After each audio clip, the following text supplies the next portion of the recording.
Trichy second கேபிட்டலாக வந்து கொண்டு வராங்கிற மாதிரி வந்து பேசியிருக்காங்க. அதை பற்றி உங்களோட ஒப்பீனியன் என்ன? ஸோ ஆக்சுவலி இப்போ கொண்டு வரதா இல்லை, நீங்கள் எம்ஜிஆர் பீரியட்லேருந்து இது ஒரு ஐடியா இருக்குது.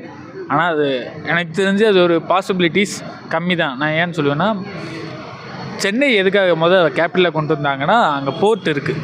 போர்ட்டுங்கிற ஒரே ஹார்பர் போர்ட்டுங்கிற ஒரே விஷயத்துக்காக தான் கேபிட்டலாக கொண்டு வந்தோம். இங்கே அது இல்லை. அதுவும் இல்லாமல் இங்கே கேபிட்டலாக கொண்டு வரணும்னா இன்னும் இன்ஃப்ராஸ்ட்ரக்சர்ஸ் வேணும். அப்புறம் நம்பர் ஆஃப் அந்த வார்டுன்னுவாங்க, நம்ம வார்டு ஓட்டு போகிறது, அந்த வார்டு நிறையா தேவைப்படும்.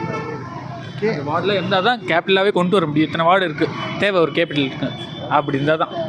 ஓகே, ஜென்ரலாக ஒரு 2 அட்வான்டேஜ் டிஸ்அட்வான்டேஜ் அதை பற்றி ஏதாவது சொல்லுங்கள். அதான் டிஸ்அட்வான்டேஜ்னால் போர்ட்டில் மக்கள் தொகை கம்மி தான், சென்னையில் இருக்க அளவில் இல்லை. அட்வான்டேஜ்னா அதுவும் அட்வான்டேஜ் தான். மக்கள் தொகை இல்லாதது ஒரு அட்வான்டேஜ். இன்னும் கொஞ்சம் டெவலப்மெண்ட் இப்போ வேகமாக குரோ ஆகிட்டு இருக்க சிட்டியில் தமிழ்நாட்டிலே திருச்சி தான் எனக்கு தெரிஞ்சு செகண்டோ ஃபஸ்ட்லேயே இருக்குது. ஏன்னா இதுக்கு முன்னாடி கோயம்புத்தூர் அந்த மதுரை அந்த தான் டெவலப் ஆகிட்டு இருந்துச்சு. இப்போ திருச்சி நல்லா டெவலப் ஆகுது. ஓகே, இப்போது நீங்கள் வந்து அட்வான்டேஜுங்கிற மாதிரி சொல்லும்போது திருச்சி வந்து மெயின் சிட்டியாக இருக்குது நம்ம தமிழ்நாட்டில்.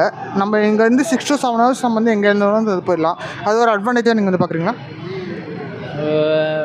6 to 7 hours எல்லா இடத்துலையும் போகலாம். ஆனால் அதை மட்டுமே வச்சு இது பண்ண முடியாது. நம்ம பொருளாதார ஒரு ட்ராவலிங் டைமை வச்சு மட்டுமே சிட்டியை கேபிட்டல் ஆக்கலாம் அப்படின்னு யூஸ் பண்ண முடியாது. இல்லை, நம்ம ஒன்று சேஞ்ச் கொண்டு போனாலே அவங்க வந்து அங்கேருந்து எல்லாமே வந்து மாறி நம்மளுக்கு வந்து கம்பெனிஸ்லாம் வந்து கிடைக்கும். ஸோ அவங்க ஸ்டார்ட் பண்ணாதானே நமக்கு வந்து தெரியும். அதனால ஆக்சுவலி கம்பெனிஸ் வரும், இப்பயும் வரும். அவங்க ஏன் கம்பெனிஸில் வர இது பண்ணுறாங்கன்னா, Tier 1 சிட்டின்னு எல்லா ஸ்டேட்டுக்குமே ஒரே ஒரு Tier 1 சிட்டி தான் வச்சுருப்பாங்க.